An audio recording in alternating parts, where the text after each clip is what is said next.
Gumagana ba? Wala na akong pulso. Ano ba tawag yan? Pulse rate? Heart readers. Heart readers? Yung malalaman mo yung may pagmamahal pa ba o wala, gano'n. Mapapanood to ng misis mo. Sige, delikado. Hindi, joke lang po. Ano yun? Bumili siya ng pulse alarm. Pulse rates? Pulse rate. Ayan, pang detect kung may pulso pa siya. Hindi niya ma-detect kasi baka ibig niya sabihin wala ka ng pulso. Pinatay mo na, tapos di ako lalabas. Ay, hindi na, wag na. Diyan ka na lang. Hindi, big. Yung sasakyan ko kasi wala, sira yung yung doorknob eh. Bupuksan ko sana siya pero... Okay lang. Basta Piolo Pascual yung ID mo, no? Hindi po ako si Piolo Pascual. Pero dating Piolo Pascual. Kapal na mukha. Doorbell na. Ting ka lang! Bakit dito yung tunog?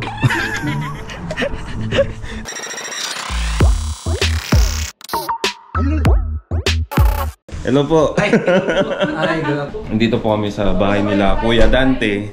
At hindi namin na-expect na meron palang ready ng pagkain. Kuya, pasensya na, makapalang mukha namin. Ay, hindi mo. Okay lang po dito. Lahat At saka dito. Maraming taga Nipawa pumunta dito. Kasi nga, dati din akong taga Nipawa. Sa highlight po ba, Kuya? Sa dating... Sanitation ako dati doon. Sanitation. Tapos nung 2020, lumipat kami dito kasi mag-upgrade sana kami pag so, Sayan po yung pagkain na ganda ni Kuya. Kain po muna kami. At si ate ay kaparehas kong Ilocana. Ilocano, yun. Po sa Ilagan po ba? O Ilagan siya. Ilagan. Isabela, ayan. Hindi pa ako nakapunta ng Isabela pero... Di kulit ka. Malapit lang siguro sa amin doon. Malayo ulit. So yung mga tropa, mamaya ulit at kwentuhan lang po kami. Nabusog kami dahil hindi namin expect to. Kanina nagkukwentuhan po kami at mayroon akong nalaman na si Kuya ay citizen. Citizen na po sila Kuya dito. At saka nila ko nalaman na ang pag-apply dito sa citizen ay included na pala itong namin. Pag-touchdown namin dito sa Canada. Sa akin kasi, inantay ko siya bago siya mag 3 years. Kaso lang, nag 3 years na siya, parang ayaw pa niya. So, siguro kailan ko nang mauna. Nauna ako. Nag-apply ako. Tapos, nag-take ako ng exam. Tapos, after nun, nanumpa na ako bilang citizen. Kailan po kayo dumating dito? January 16, 2018. 2018. So, kailan po kayo na-PR? September 2019. Ilang buwan po bago kayo nag-apply ng citizen? Ang bilang kasi noon, nung pag-touchdown mo. So, pag nag 3 years na yun, pwede ka na mag-apply anytime. Sa akin kasi inantay ko pa siya na mag 3 years kasi nauna ako sa kanya eh. Ibig nyo po sabihin, from touchdown to 3 years, pwede ka na mag-apply ng citizen? Oo, anytime po yun. Punta ka lang ng Wisman, magpa-assist ka doon. Basta PR ka na ha, basta PR na po kayo. PR ka na. Ibig sabihin mga tropa, magti 3 years na ako this August. So, kung ganun ang sistema, di apply na ng citizen agad. Ang sa akin kasi, may libro po yung Canadian citizenship na pag nagbayad ka na, pwede ka mag-request ng reviewer. So, sa akin kasi binasa ko lang twice yun. Tapos, sa YouTube na lang. Ano na lahat sa YouTube eh. Paano po yun? Pag, kunwari, manunumpa na kayo, di ready na kayo. Pwede na kayong pumunta o magsasabi kayo o meron kayong schedule na... Ay, sila po yun nun. Yung sa schedule na inano nila, pag manunumpa ka, punta ka talaga kasi... Dapat ready na po kayo. Dapat ready ka nun. Bigyan kayo ng date para manumpa. So, kailangan... Mag-exam ka muna. Ay, mag-i-exam po. May exam muna yon. Kailangan ipasa. Kasi pag hindi mo rin maipasa, hindi ka maging citizen. Pero may retake yan. May retake po yun. Bayad ka ulit. Bayad? Parang mayroon daw ata exemption. Alam ko ngayon may exemption eh. Parang mayroon atas lang ibibigay na retake. Pero parang mag-aaral ka mismo sa kanila mismo. Hindi ako sure Ilan lang naman naririnig ko. Ilan take po ba? Ako, sa akin kasi one take, si Mrs. one take. Hindi naman siya yung tipong mahirap talaga. Pero kung hindi mo pag-aralan, multiple choice din? Hindi. Multiple choice. Hindi naman sa bobo ako. Familiarize kasi. Ako, nakailangan sa driving po. Sa driving. 3 takers ako sa knowledge exam. Nakapasa ako ng 3. Isa lang. Isa lang sa'yo. Ngayon, 3 din. Sa road test, 3 takers din ako sa road test. Ito pang 3 ka rin, di ba? Hindi, sa written, isa lang. Sa written, tapos... Sa driving, 2 na bagsak. Pangatlo na to. Wala pa. Oo nga, pero pag bumagsak ka pa, pangatlo na yan. O, katulad din po sa IELTS. O, pag bumagsak ka sa IELTS, ilang take ka na naman. So, yun po. At least, kinaklaro ko lang po ba? Kasi, ilang takers ba? Yun. Pero dapat, mag-file ka na agad for retake. Oo. Kasi sila ang mag-ano nun, sila ang masusunod doon. Masusunod na po. Oo, sila ang magbigay ng schedule. Mostly, katulad nung pandemic, kasi nung nag-apply ako ng citizenship, pandemic time yun eh. So medyo matagal ang proseso. Yung sa kanya kasi nung ano na, medyo napawala na yung pandemic, mabilis na lang eh. PR nga lang sa akin, tagal na eh. Hindi, kundi lang po dahil sa final kong divorce sa akin. Siguro PR na rin po ako. Ewan ko lang, sana. Pero wag po tayong magmadali, baka hindi pa sa akin yung may darating talaga. Darating basta, talaga. Ano lang. Si Kuya Dante pala ay galing din High Life. Di po ba? Sanitation sa High Life at dumating noong 2018. So, nung time na yon, nag-apply ka na ng iba. Hindi pa. Tinapos ko talaga yung ano ko sa High Life kontrata. Pasasalamat mo dun sa High Life na binigay nila sa'yo na opportunity na makapunta dito. Oo po, yan. Tapos nag-apply salamat ka pala sa High Life. At ngayon po ay kayo po ay healthcare aid na. Healthcare aid. Yeah. Ayun, healthcare aid. So, kailan po kayo nag-healthcare aid? 2020, 2021. 2021? Yeah, 2021. So, July. Kamusta naman po ang trabaho bilang healthcare aid? First kasi, ang experience ko is nagtrabaho ako ng Brandon Hospital. One of the biggest hospital dito sa Manitoba. Oo. Kasi next siya sa health science. So inikot ko yun bago ako pumasok ng travel healthcare aid ngayon. Yun ang tawag po sa ano? Nag-experience po na travel ako. nurse. Inikot ko para kung saan nung nag-agency na ako, alam ko na kung ano dapat gawin. Kahit saan na nila ako iba to doon, anong trabaho, alam ko siya paano gawin. Minsan pag nagra-russell ako, na-assign ako sa hemodialysis. So alam ko kung paano ang rotation. Tapos Russell, halimbawa, Russell Hospital, na-emerge ako, alam ko paano. May mga iba-ibang trabaho rin ang binibigay po sa inyo? Kasi nagtatrabaho ko ng personal care homes, hospital, everyday iba-iba yung ano mo eh. Okay. Tapos nagtatrabaho din ako dyan sa sa Nipawa Hospital. Hindi po ibig sabihin na iisa lang yung linya ng trabaho mo na araw-araw. Hindi, iba-iba po yun. Iba-iba pala tayo. So, kailangan talagang alamin mo rin lahat. Kung sa akin lang, dapat mo alamin. Pero mayroon naman iba na parang, lalo sa ating mga Pinoy, ano naman tayo eh. Parang mabilis tayo maka-adapt, mabilis tayo matuto. Sa akin kasi, ginawa ko yun para sa sarili ko na parang hindi ako tipong pag binato ako doon, parang feeling hindi ako tanga ba. Parang, sa akin yun, ano ko yun. Hindi ka mangano. Sa sarili ko yun, yun yung ano ko na kailangan alam ko.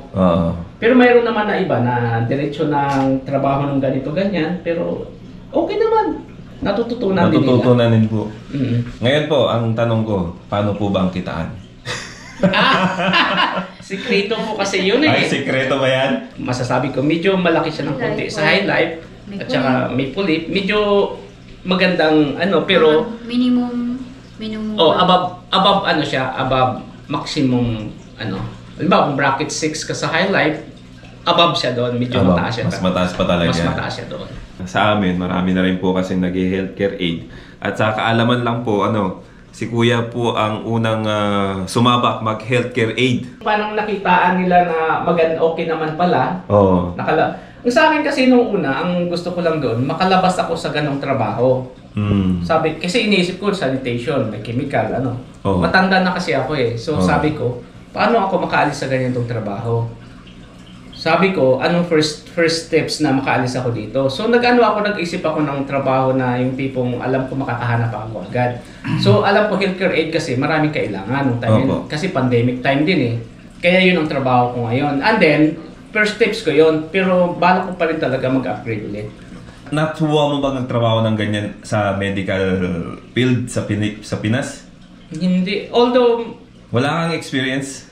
Wala. As in, wala. Ang ibig sabihin ni Kuya, hindi po sinasabing ayaw niya doon sa planta namin. Ang gusto niyang mangyari, kailangan din mag-upgrade. Kasi dito mga tropa, sinasabi ko lagi, kung gusto mong umasenso dito, kailangan talagang mag-upgrade ka. Upgrade lang na upgrade, kaya karamihan din sa mga tumataas din yung kanilang income. Yun kasi doon talaga yung doon talaga yung malaking pera. Healthcare aid ka na tapos gusto mo pa rin mag-upgrade for saan po? Although okay naman na lahat ng papel ko, pero hindi pa ako sure talaga 100% na kasi uuwi kami, hindi ko alam kung paano gastos doon. Siyempre kailangan mag-aaral. Mag-aaral ka po ulit. Mag-aaral ako ulit ng either siguro nurse. Nurse ako pero LPN. MPN. Licensed Practical Nurse. Dito yung mga tubero, yung mga carpentry, may mga Red Seal, nag-aaral din po sila eh. Automotive. Automotive, yung mga ganyan. Yung automotive hanggang 4 times siya na ina-upgrade. Kasi hanggang aabot po sila ng journeyman, mga ganon. Yun po, mga sa Pinas po, skilled pero mababa ang sweldo. Sa atin sa Pilipinas. Pero dito po, once nag-aaral po kayo dito, yun ang matataas ang sweldo. Yun ang malalaki. Yun ang sinasabi. Parang si Kuya din, nag-upgrade siya ngayon, healthcare, tapos mag-aaral ulit siya, papuntang nurse. Diba? Di po ba napakagandang inspirasyon yung mga natutunan natin dito? Kaya ako po gustong interviewin si Kuya kasi hindi mo alam yung Kuya, no? Hindi ko alam eh. Kasi sa akin lang, gusto kong makita itong taong. Gusto ko yung vlog mo kasi talagang normal na nangyayari dito sa Canada. Opo. Okay to okay tong nung napanood ko. Okay to Reality kasi dito yun eh, yung mga pinapakita mo sa vlog. Unlike doon sa ibang vlogger na parang hindi ko gusto yung mga sinasabi na hindi totoo. Hindi totoo. Kasinungalingan, puro kasinungalingan. Yung sa'yo parang totoo. Kaya kayo mag-subscribe na ako sa kanya kasi yung lahat ng sinasabi sa vlog niya, totoo yun. Nung nasa Pinas po ako, wala po talaga akong napapanood na YouTuber. 2010, plano ko nang mag-Canada. Pero dahil wala talaga akong idea, wala nagbibigay sa akin ng feedback. So, ini-expect ko, ang Canada, pag pumunta na ako ng Canada, matatapos na lahat ng problema ko. So, umpisa pa lang pala. Yun ang sabi na ate, umpisa pa lang. Yan. Pero hindi naman po talaga maghihirap kayo dito. Yun nga ang ibibigay sa iyo ng Canada ang dapat na para sa iyo kung nakapokus ka kung ano yung goal mo. O goal. May goal ka dapat. Opo. So, yung pagpunta ka dito, yung expectation versus reality talagang nabago. Sa simula, hindi mo talaga makikita pa ang asenso. Kailangan PR ka muna. Ma-PR ka muna. Asenso na inaasam natin dito. Yun ngang iba, nag-upgrade kasi gusto rin nilang umangat dito. Nung una, mali din yung expectation ko eh. Akala ko, nung nandito na ako sa Canada, maganda na agad ang buhay. Pero nung mga first week, second week pa lang ako, gusto ko na umuwi. Pero sabi ko, hindi. Dito na ako at saka nahiyan ako umuwi. Although may trabaho pa akong babalikan doon. Kasi hindi pa naman ako nag-resign eh. So, kumbaga tatanggapin ka pa. Oo. Kasi may iniwan lang akong resignation, pero yung effectivity ng resignation ko is by February pa. January ako malis doon. Since 2 weeks, may babalikan pa ako kung gustuhin ko.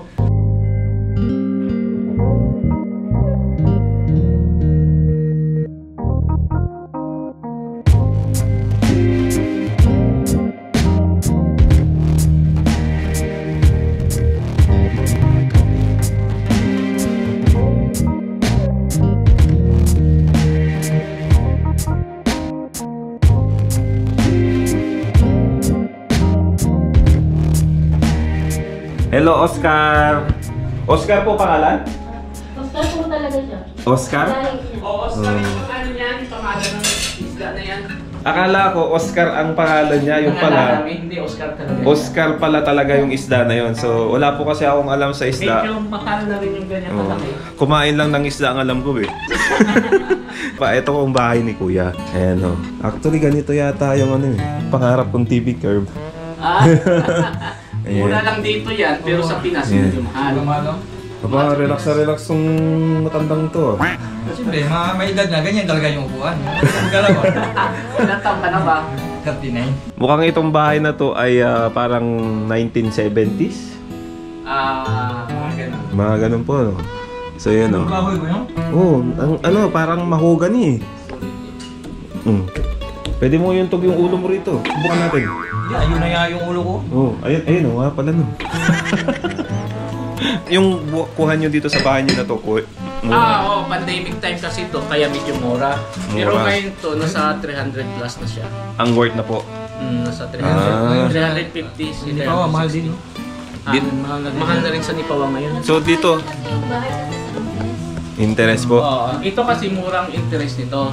Oo. Kahit na medyo may kamahalan ng nakuha namin. Pero mababa ang wallet na namin dahil sa interest rate niya. Ano lang nakuha lang namin. Pero after 5 years yan, ma-renew yung interest, no? Pag ni-renew namin ngayon, mababa pa rin kasi mababa na yung hulugan namin pag nag-renew kami. Iawas na nila yung nahulog na namin nung nakaraan eh. Iawas nila yun. Pangarap ko rin magkabahay pero kung kahit ganito lang, masaya na ako. Ang importante, meron kang bahay na uuwian, kumbaga wala kang iisiping iba, makakapag-display ka, makakapag-design. Grabe. Para sa akin kasi, dito sa Canada, kung first time mo pa lang dito sa Canada, wag niyo pong isiping hirap na kayo. Yung bang dito kasi nabibigyan tayo ng oportunidad na mag-upgrade at umasenso rito. Kasi anuin ka naman ng gobyerno, susuportahan ka eh. Sa Pinas kasi, may ka doon, may profession ka doon, pero ikaw mismo gumastos noon. Opo. Dito, magsisimula ka sa zero pero tutulungan ka ng gobyerno. Pautangin ka po. May pa-bonus pa yun. Pautangin ka, may bonus na pero yung utang hindi bayad agad, no? Di po ba? Hindi bayad agad. Depende pag sumweldo ka na. Pag wala kang trabaho, hindi ka naman bayarin ng gobyerno. Actually, ang balita ko po, pag kunwari hindi wala ka pang trabaho, habang nakagraduate ka na, magbabayad ka pero minimum. Hindi, wala. Hindi po ba? Ganun po ba pero yun? may trabaho ka talaga. Halimbawa, hindi mo ginamit yung profession mo na natapos, tapos naghanap ka ng ibang trabaho, makikita kasi nila yun. Oo, magkakaroon ng... Wala kasing takas dito eh. Walang takas dito eh. Sisingilin ka nila. Kailangan maging tapat ka rin sa kanila. Kasi kung lolokohin mo gobyerno dito, hindi ka talaga makakatakas. Hindi naman katulad sa atin.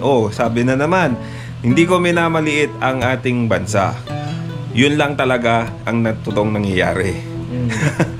Kasi kung sasabihin yung, bakit? Maganda rin naman sa atin. Hindi ko mo nandito po kami sa Canada, inaano na namin yung ating bansa. Kung maayos lang po sana ang patakaran, wala naman siguro nga alis. Maayos yung patakaran, yung nagdadala ng... Actually, tingin ko ang nangyayari sa Pilipinas, kung walang corruption, super yaman ng Pilipinas. Kasi mayroon na tayo lahat eh. Mayroon na lahat. Mayroon tayo mula sa dagat, mayroon sa mga resources natin. Dami po. Pag sumikat nung siya ito, maging presidente ito. Pag marami ka subscriber, pwede no? Pag ako naging presidente, lahat ng albo, bibigyan ko ng kubuhok.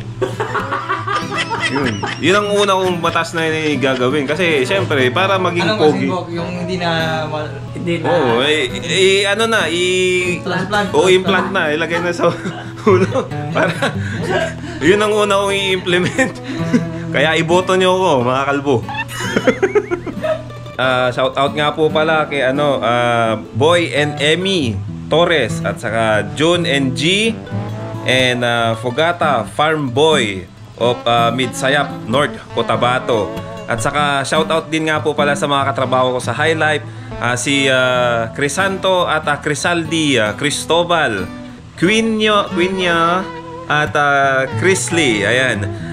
Marami pa po kay Kuya Will sa Winnipeg. Sabi ko nga, basta maging okay ka lang, maging tapat ka lang sa gobyerno dito, bibigay lahat sa'yo. Katulad ni Kuya, napakalaking pasasalamat niya dahil lahat ng pinangarap niya, ginusto niya, naibigay. Bahay, pagiging PR dito, citizen, sasakyan, ano pa po? Trabaho. Pinautang. Binigyan ng magandang kabuhayan. Ano pang mahihiling mo? So, sa akin din. Sana ganun din. Hindi, darating na. Darating din po yun. Basta ano lang, focus ka lang kung ano yung goal. Focus lang talaga kung anong goal. Focus ka talaga. So yun mga tropa, no, feeling ko hanggang dito na lang yung aking vlog at maraming salamat kuya. Hello, salamat, napadalaw kayo. Oh. Hindi ko rin i-expect na mapasama ako sa vlog. Hindi, actually talagang hindi ko sinabi. Ano lang to, sabi ko dadalawin. Actually po, si kuya nanonood sa akin dahil dito yung TV, ayan na, yung TV. Nanonood lang siya habang nagre-relax galing sa trabaho, napanood niya, nag-pop out, naging subscriber ko. Nagustuhan niyo yung content ko, mga pinagdalakdak ko doon. Which is ayoko naman po magpaasa at gusto ko lang naman po sabihin yung katotohanan. At maraming salamat kuya. Salamat. At sa susunod po ulit, sana po nagustuhan niyo tong content na to at sana po nakatulong. Magbe-video okay na sila. Video okay. Sige po, hanggang dito na lang mga katropa at salamat po ulit. Baby, you give me ice and fire. If we had an exchange of hearts. Grabe, ang lamig-lamig ng boses mo, nakatulog ako.